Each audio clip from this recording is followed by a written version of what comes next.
Yeah, I mean, I think the obvious one, and travel is increasingly digitalized, Mm, and one of the biggest challenges is to make sure, because so many businesses in our ecosystem are small, so it's expensive to buy a new CMS or CRM or whatever you might be. This stuff costs a lot. There are a huge number of products out there. You almost need training to do the RFP. Like, how do I know what I want? Because I don't know what's out there.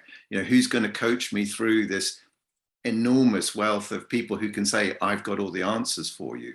But once you've made an investment, you really want to make sure that everyone knows how to use it. And how do you define what right. your in-house base level of competence is? And I think one of the risks is that you get early adopters who then just go down the rabbit hole of, oh, it can do this, it can do this, it can do this. And you realize, actually, let's all get to this level. That's going to make us collectively more productive.